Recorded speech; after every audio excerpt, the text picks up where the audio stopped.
In this video, I'm going to talk about contingency tables. So before I do that, I'm going to discuss an idea called a Venn diagram, which is something we're going to actually use later on when we go back to chapter one. So a Venn diagram is basically a visual display of two sets of information. In this particular example, we're looking at the availability of books, in particular, whether or not they're available as a hard copy or whether or not they're available in Kindle. And what we see is that 18 of the books are available as a hard copy only, 12 are available in both formats, and then 15 available as Kindle only. Kind of tell the example's a little bit old, but the idea is we have this information, and what we know is that we could total all these numbers. In fact, if you were to add them up, let's see, that'd give me 45. So we're talking about 45 individual books, and this is kind of how they are broken down. Now, the box around the sets, the overlapping circles, is intentional. It's called the universe. And at this moment, all we're interested in is these two sets, but the universe could have more information. And we'll actually do an example that kind of highlights that. So here, let's look at this example. And I'm going to zoom in a little bit. So a survey asks 200 people, what beverage do you drink in the morning? And there's only three choices. You could have tea only, coffee only, or both coffee and tea. Okay, so 30 reported drinking only tea in the morning, 80 reported drinking only coffee in the morning, 40 drink both. What weirdos.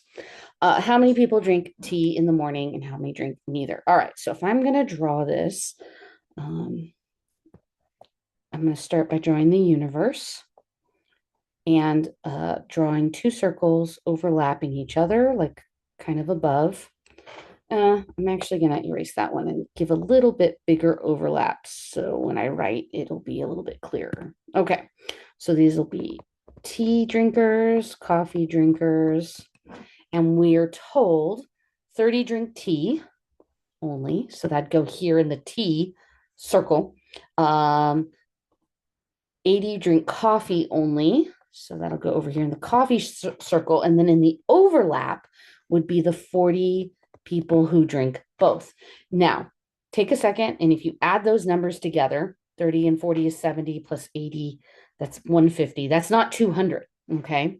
So if I take and subtract those numbers from 200, I'm left over with 50, which basically means there are 50 people who don't drink either. Maybe they drink soda or a monster. I don't know. Fill in the blank, whatever they drink in the morning. Maybe just water. Okay.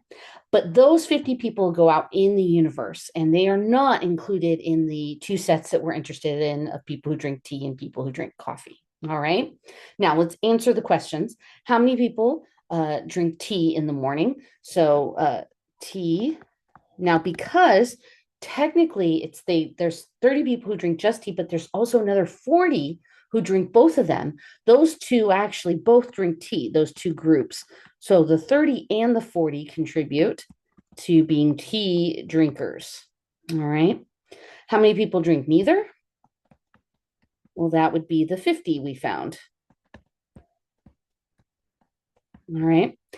So just so we understand, when they say 70 people drink tea, that doesn't mean they exclusively drink tea, but they did drink tea at some point. Okay. Now, a contingency table is a table that summarizes all possible combinations for two categorical variables. That's kind of what we were doing, by the way, looking at people who drink tea versus coffee and kind of doing comparisons. But a contingency table actually allows for even more possibility.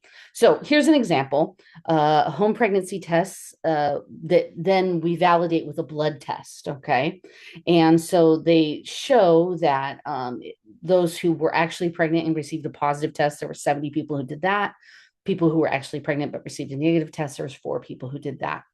And then they shows the total of people who ended up being pregnant were 74, 93 people total, and so forth. Okay, so it's got a bunch of information and it shows all the possibilities. So let's combine the two together, Venn diagrams and contingency tables. Okay, so let's do a different example here. In this one, we're looking at people who have dogs and cats. So 180 people said that they have a cat. Now, I have to point out something very important in this example versus the last one that we did with Venn diagrams. It just says 180 people have a cat. It doesn't say only have a cat, which means these people could own other animals. Okay. So, same with the next statement. 95 said they have dogs. That means it's possible that those 95 people could have other animals. 52 said they have both a cat and a dog. Okay, so the only piece of information I'm actually feeling good about is the 52 people that would be in both of these overlapping circles in the cat and dog category.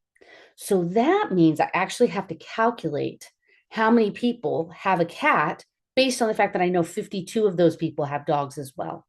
So I need to actually subtract 180 minus 52. And grab your calculator. Let's do some calculating here. All right, so 180 minus 52, I get 128. So that means there's 128 people who just have a cat but no dog. All right. And I have to do the same for the 95. Subtracting 52, I get 43. Okay, so 43 people have a dog but no cat. And then I should, just like above, we should add them up and make sure that that's all of the numbers. So it's supposed to be 250 total. So if I add those together, it doesn't add up to 250. So I'm just going to go ahead and subtract those numbers from 250. And I get 27. So that means 27 people don't own a dog or a cat in this survey. It's a weird 7. Let me kind of adjust it. There we go. All right. Okay. So let's take that information and put it into a contingency table. And most of this is going to be there in the contingency table right off the bat. So when I see the first column and row, we're looking at people who have a cat and a dog. So both, they have both. And that means we know the center, the overlap there of 52 people go right there. Okay. No dog, but do have a cat. Well, that would be the 128 people in the cat only category. Okay, now let's, the total then for the cat people is actually 180, which we saw in the initial problem. Okay, sorry, there's a little bit of adjusting when I write on a table, the Surface Pro gets a little bit weird about it. Okay, now going to the next row. So these are people who own a dog but don't own a cat. Those would be the 43 people. And then no dog, no cat. Those are the 27 people. And we actually don't have this total, okay? If I add those two up, that gives me 70, and that wasn't anywhere in our information.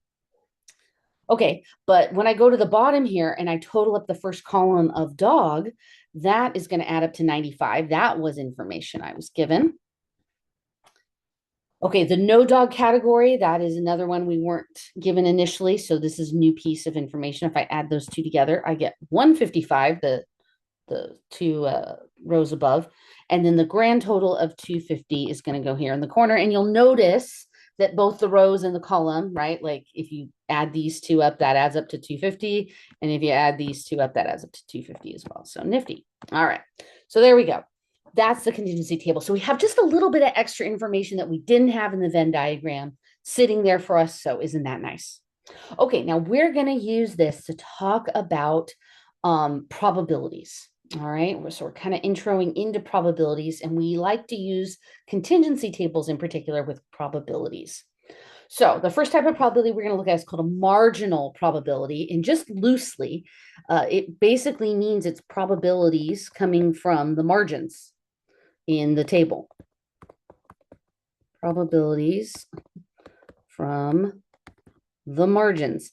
And by margins, they're referring to the far right and and bottom. These are the two margins. In other words, the totals. It's probabilities that they are based on those totals values. Okay. Okay, so let's look at a question. Find the probability that a randomly selected person from the study has a cat. So because they have a cat, just in general, have a cat, I know that that means I'm going to look at the 180 people total who have a cat. That's why it's a marginal probability, because it's in the total category of cats, and that's out of 250. Now, we're going to just go ahead and put these all into percentages, but I do want to take a second and show that you could do the reduced fraction as well. So if I were to reduce this fraction, that would reduce to 18 over 25. Oh, my screen froze for a second. Sorry. 18 over 25. Or as a decimal, if I just divide, that's going to give me 0.72, which I will go ahead and just write as 72%. So all three formats are the three formats they like to see for the answers. It could be fraction, it could be decimal, it could be percent.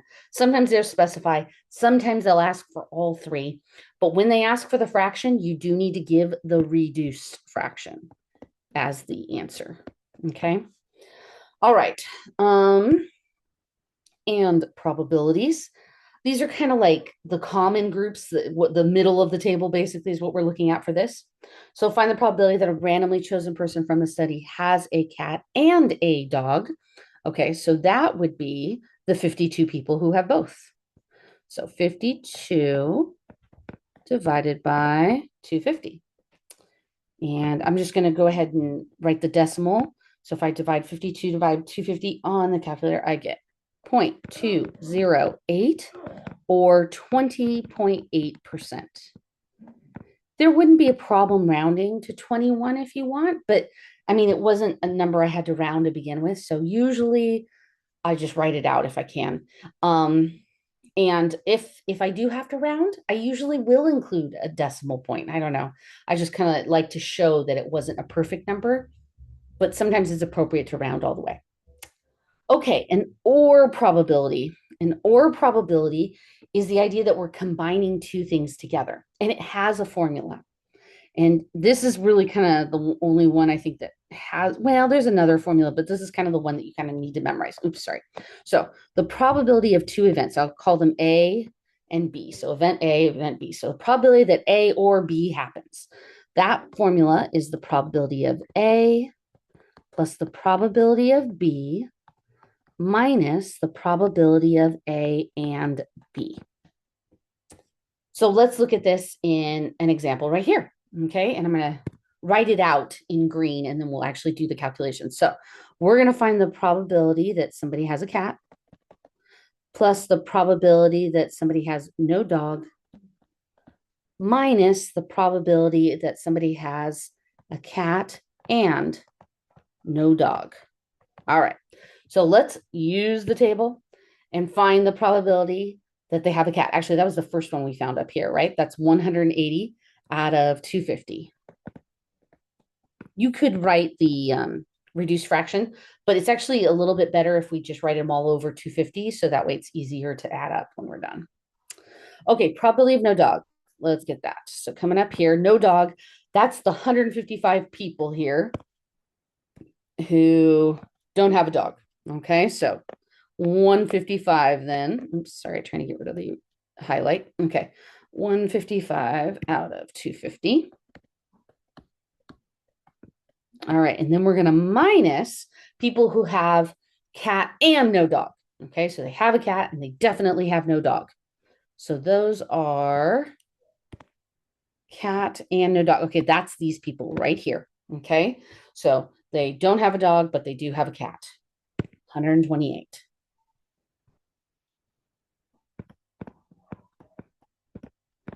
All right, so let's just add those together, subtract 128, and then I am going to explain the formula a little bit better here. Okay, so if I add 180 plus 155 and then minus 128 on my calculator, I get 207 out of 250. Okay, and when I divide that, I get the decimal 0.828. Wow, sorry, that's like all scrunched up at the bottom. 828, which I could then write as 82.8%. Okay, now let me explain the formula and how this worked. So when we're saying or category, in this case, all the people who have a cat or they have no dog, okay? So here's the idea with the cat, no dog scenario. We're basically looking at these two categories, all these people here who have a cat and all these people here who have no dog, okay? Those are the two categories we're kind of focusing in on. And what I notice about those two categories is they have a number in common, this number right here.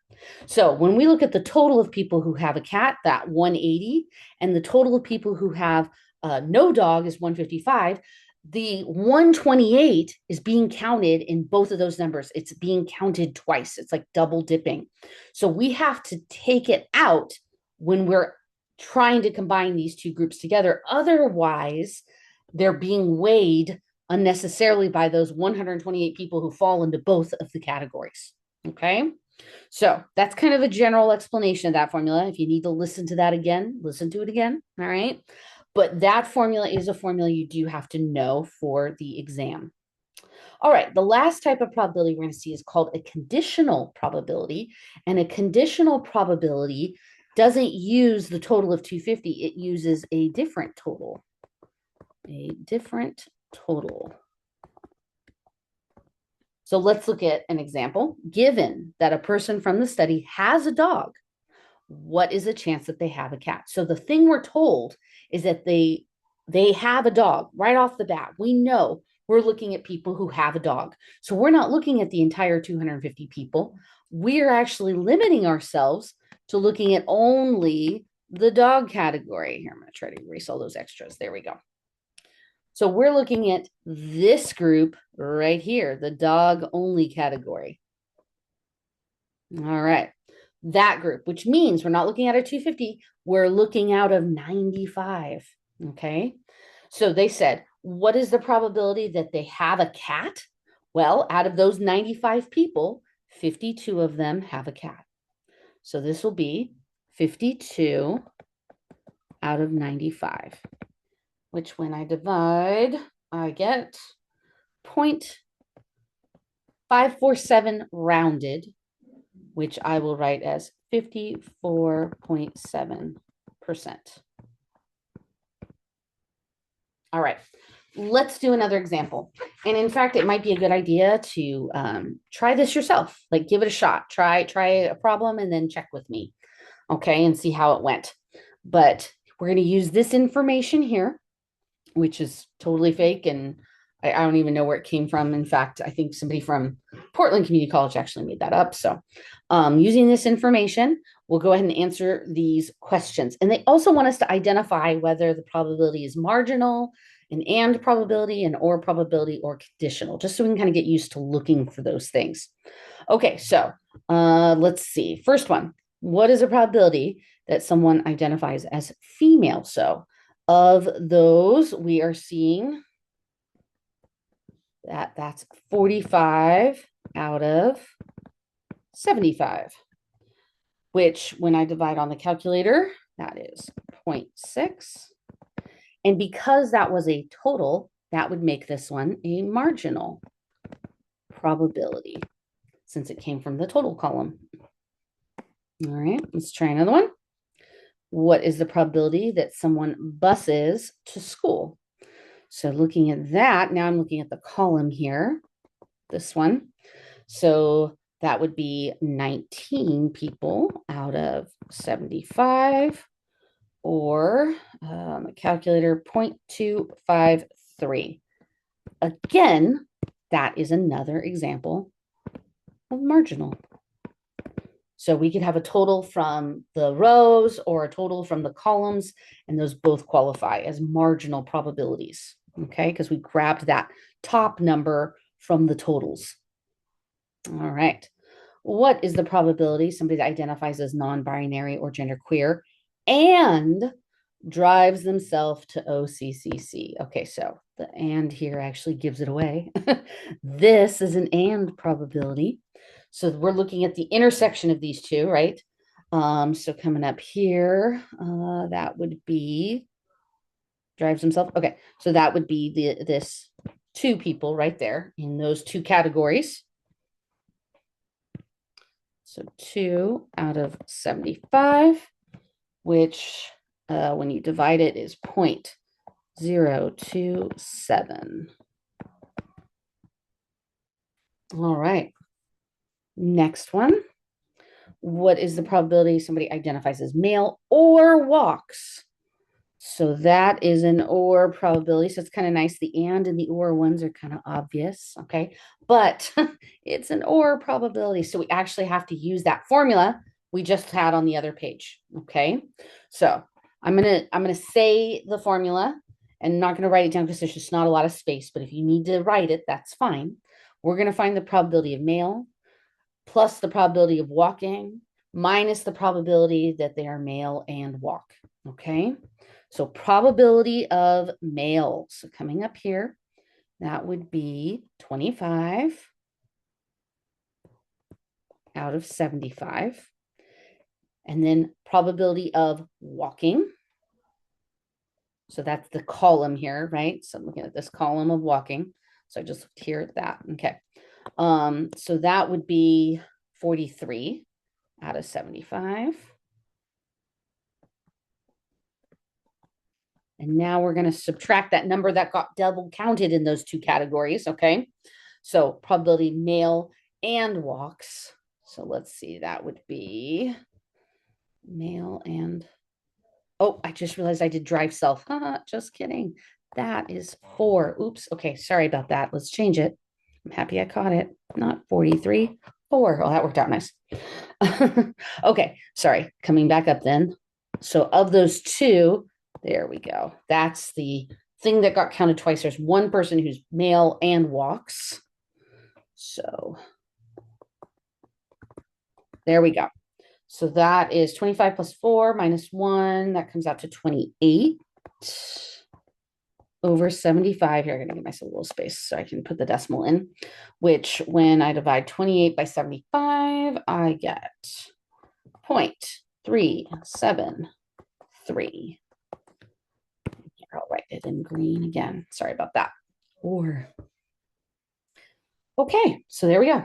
That is our or probability. Hopefully that felt a little bit better going through it that time. Okay, so given a student from the survey identifies as female, what is the probability they take the bus? Okay, so when they use that phrase given, that often is a clue that we're doing conditional, okay? Because they're giving us a condition and they're limiting what we're looking at. In this case, we're only looking at the female, and therefore we're only looking, erase this, at the top one here, this category, okay? Only that row. So we are no longer looking at a 75, we're now looking out of 45. So of those 45, what is the probability they take the bus? And that is 12. All right. Divided by 45, it's 0.267. And there we go. All right. If a student drives themselves to campus, okay, this is kind of similar. They're saying we're talking about students who drive themselves to campus. So again, it's a condition. They use the word if, okay, to kind of start us off. So we're giving a condition. They're driving themselves to campus. We're not looking at all the rest of the students. What is the probability they identify as non-binary or genderqueer? So driving themselves to campus, that is this category, okay? So now we're not looking at total 75. We're looking at total of 43. And of those 43, 2 identify as non-binary or genderqueer. And when I divide, I got 0.047. And there you go. So those are the ways we find probabilities using the conditional tables. I'm sorry, the contingency tables. Just looked at the word conditional.